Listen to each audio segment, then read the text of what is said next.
Karibu katika episodi ya 4. Tulipokuwa tumekomea katika episodi ya 3, nimeona baada ya kumshuhudia bidada Soha akiwa ameambatana na mzee aliyekuwa akimpa pole, lakini mzee huyu akawa amempatia bidada milioni 5. Milioni 5, bidada alishtuka sana, akauliza mzee, umezipata wapi? Mzee akasema huwa anachimbaga tu pesa katika shamba lake. Bidada Soha akatilia shaka, akaita vikosi vya maafande wakaja kuchimba hapa na kugundua kwamba kulikuwa kuna zaidi ya bilioni 4 ardhini. Namna hii ya kuhifadhi pesa kwanza ni makosa kisheria. Kwa hiyo pesa hizi zikawa zimechukuliwa na maafisa, ila walimtilia shaka mtoto wake wa kiume kwamba huenda alikuwa anafanya madili ya haramu, ndio maana akawa anaficha pesa katika namna hii. Hasa kwa kuwa Mwamba Chauni amesha saini kwamba atakupa na yeye anashirikiana na maafande, basi bidada Soha akaja kumshtua mishale ya saa 8 usiku, akasema bana, twende tukafanye patrol za usiku. Na lakini bidada alikuwa na hofu sana, katika nyumba ya yule mzee huenda kutakuja kuwa na matatizo, kwa sababu vipi kama mtu aliyekuwa anahifadhi zile pesa katika eneo la shamba akaja kurudi na kugundua pesa hazipo? Mtu wa kwanza kuingia kwenye matatizo lazima atakuwa ni yule mzee. Lakini ile wanafika tu nyumbani kwa mzee, huwezi kuamini, wakakuta mzee amekabwa. Mzee anafokewa na kuambiwa kwamba pesa za mtoto wako zote zilikuwa ni za wizi, alikuwa anatuibia sisi. Lakini huwezi kuamini, mtu pekee aliyekuwa anaweza kumuona mzee alikuwa ni Mwamba Chauni. Na ukumbuke kwamba Chauni akiwa na uwezo kukuona manake wewe ni mzimu, na bidada alikuwa haoni tukio zima, na kumbe mzee alikuwa ameweza kuanguka pale chini tayari alishakufa. Basi Chauni kwa kushirikiana na General wakaweza kushirikiana kuweza kuiangusha mizimu yote ambayo ilikuwa inamsumbua mzee. Lakini huyu mzee akasema kwamba nafsi yake haitoweza kupumzika kwa amani mpaka atakapokuwa amekutana na mtoto wake wa kiume. Sasa kama tu masiala bana, kuna ambulance ikaja na kuchukua mwili wa mzee. Bidada Soha amini kabisa kwamba huyu mzee nimekutana naye siku ya leo, alafu nyakati za usiku hao amekufa. Nini chanzo cha kifo chake? Lakini mzee akaanza kusimulia kwa kusema kwamba yeye alikuwaga na familia ambayo anaipenda sana, kwa maana ya mke pamoja na mtoto, lakini michezo ya kamari ilikuwa imemkisiri sana katika akili yake. Akajikuta siku moja ameitoroka familia yake na kwenda kucheza kamari. Alikaa huko karibia miaka mingi sana, lakini umri ulipokuwa umeweza kwenda sana, siku moja akaikumbuka familia yake, akawa anarudi nyumbani. Ukweli ni kwamba mzee mpaka anarudi nyumbani alikuwa na pesa nyingi sana, ila zile pesa zote alizipeleka katika vituo vya malezi vinavyohusika katika kuwalea watu ili waachane kabisa na tabia za kucheza kamari. Kwa hiyo Mwamba alirudi nyumbani kwake akiwa mtu mzima, lakini alirudi na umaskini. Yaani utajiri aliuachia mlangoni, akaingia ndani akiwa maskini, kitu ambacho hakikuifurahisha sana familia yake. Lakini kuna tabia ambayo mzee alikuwa haielewi kabisa kwa mtoto wake wa kiume, kwani mtoto wake alikuwa anarudi nyumbani usiku peke yake na mchana wote anakupo hayupo. Na huo usiku akirudi ndio alikuwa anaelekea katika lile shamba anachimba chini, na mzee alikuwa hajui mtoto wake anachimbaga kitu gani pale. Sasa alipokuja kuchimba ndo alikuja kugundua kwamba huwa chini panakuwaga na pesa nyingi. Hasa bidada Soha na Mwamba Chauni wakaunganisha doti, wakagundua kwamba kama mtoto wake alikuwa anarudi nyakati za usiku sana, bila shaka huyo atakupo ni mcheza kamari wa kwenye makasino. Kwanza kabisa wakavaa kiuni, alafu wakaingia katika kasino fulani huko kwenda kucheza kamari. Bana wakati walikuja kumtafuta mtoto wa mzee, lakini wakajikuta wamenogewa sana na kamari. Kumbuka kwamba aka jamaa kana mazingaombwe mengi sana, kwa kila kamari kakicheza kanashinda tu. Yaani ndani ya saa moja kutoka wameingia katika hiyo kasino walitembeza mkwanja wa maana kama milioni 8. Hasa kila aliyekuwa anacheza kamari na Mwamba Chauni alikuwa anapigwa mkwanja mrefu sana. Wakajikuta kila mmoja hapa ndani ya kasino anapigwa tu akicheza na Mwamba. Ikabidi baada watoe taarifa ya polisi na kusema kwamba kuna utapeli unafanyika hapa ndani. Na dakika hizo maafande wakawa wamewasili katika eneo la tukio wakiwa wameongozwa na Mwamba Isu, mtoto wa mkuu wa kituo. Bidada anampendaga sana huyu jamaa kumbuka, lakini namna ambavyo alikuwa amevalia kiuni hawakuweza kutambulika kabisa yani. Wakati Mwamba Chauni anajificha asiweze kugundulika, basi haraka sana Mwamba Isu akaweza kumkamata. Ngumi zilianza kupigwa pale. Sasa kumbuka kwamba Isu anapiga na Mwamba Chauni sio mara ya kwanza kupigwa na huyu jamaa. Basi alipigwa sana, lakini baadaye bidada akaja kusaidia. Basi bwana, kama masihara tu akafanikiwa kuchomoka katika eneo la tukio na hawakuweza kugundulika kabisa. Sasa bwana, wakiwa katika gari wanakagua pesa walizozibeba, wanakuja kugundua kwamba walikuwa mbeba begi tofauti. Ile begi lina manguo tu.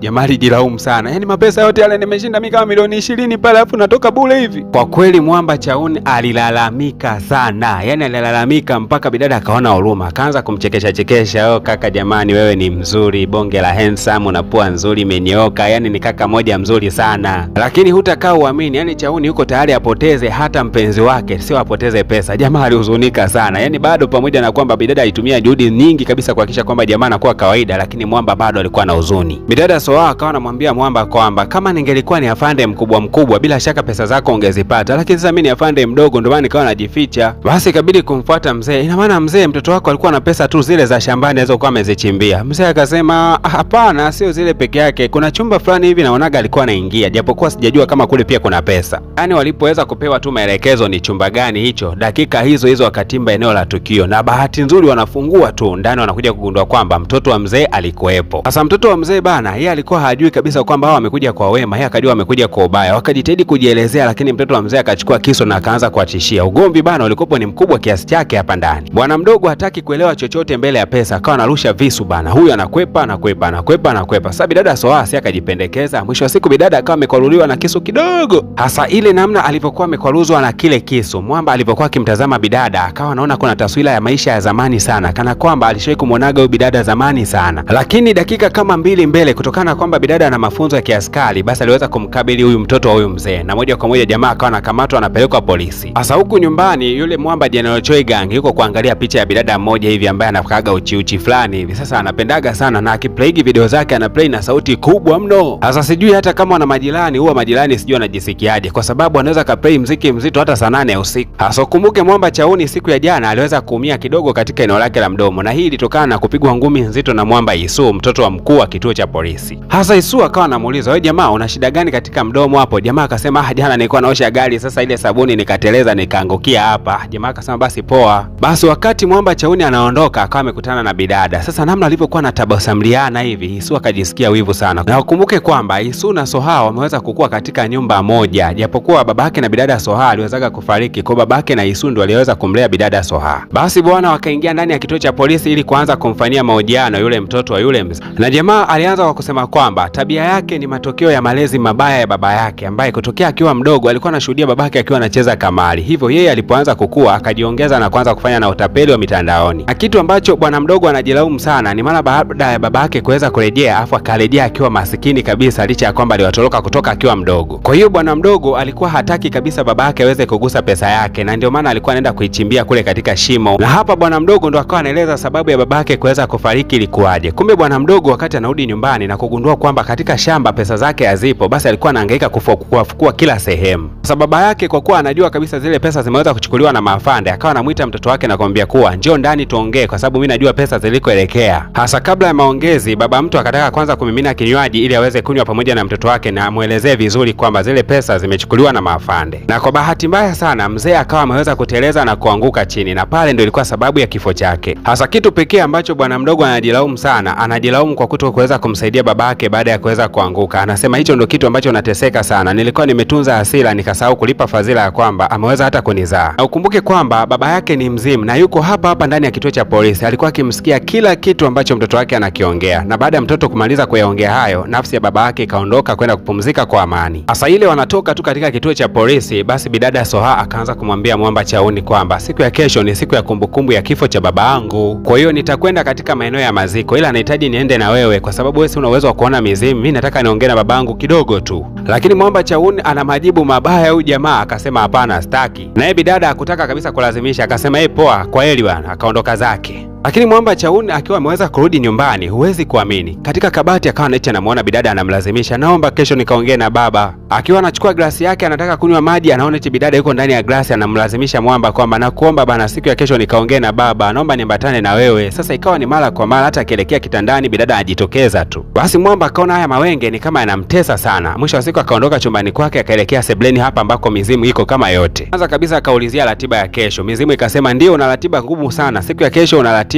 ya kuenda kufanya tangazo. Sasa mwamba ndo akapata sababu, akasema si unaona, ndio maana nilikuwa namkatalia ule bidada, nilijua tu lazima ndakuwa na ratiba ngumu sana siku ya kesho. Haya, angalia kwamba nakwenda kutengeneza tangazo. Sasa Kenyeka ananiambia wewe tuende kwa baba, kwa baba yake kufanya nini? Mimi naangalia pesa bana. Lakini kati ya kiza kizito sana, kuna mtu mmoja ambaye alikuwa anashutumiwa kwa makosa ya mauaji, na ni kwa muda mrefu jamaa amejificha katika mapoli. Na leo mwamba aliamka kutokea katika usingizi mzito, na ni kama kuna kitu ambacho kilikuwa kinamuongoza kwamba aelekee baharini, na jamaa akafunga safari kuelekea huko baharini. Sasa ndani ya bahari kuna kibuyu ambapo kilikuwa kimehifadhiwa kwa muda mrefu sana, na kibuyu hiki kilikuwa kimeweza kulala. Sasa huyu jamaa aliposogea tu katika maeneo ya bahari, hiki kibuyu kikawa kimeweza kunyenyuka. Sasa yule mama aliyekuwa ametabiri zamani sana kwamba mwamba Chauni hatowahi kuikimbia hatima yake ya kuja kuwa mganga wa kudili na mizimu, ndiyo aliweza kushuhudia tukio hili katika maono yake. Ghafla tu mshumaa aliyokuwa akiutumia kufanyia ibada ukaweza kuzima. Hali hii ilimtisha sana yule mama mganga wa kijiji. Sasa tunaondoka na swali moja tu, kile kifaa ambacho kilikuwa chini kabisa ya bahari ni kitu gani? Na kwa nini yule mama mganga wa kienyeji aliyekuwa ametabiri kwamba mwamba Chauni hatoweza kuikimbia hatima yake, baada ya kuona tukio hili ni kama aliogopa sana? Bwana tukutane katika episodi ya 5 ya recap yetu. Kumbuka kwamba kila siku na kila dakika episodi hizi zinaruka katika chaneli yetu, na siku ya leo tunaikamilisha tamthilia hii mpaka fainali. Kwa mimi kutokea mwanzoni naitwa DJ Paul na hii ni PVP Media Max. Hakikisha tu kama umegusa alama ya kusubscribe kama bado hujafanya hivyo. Asante.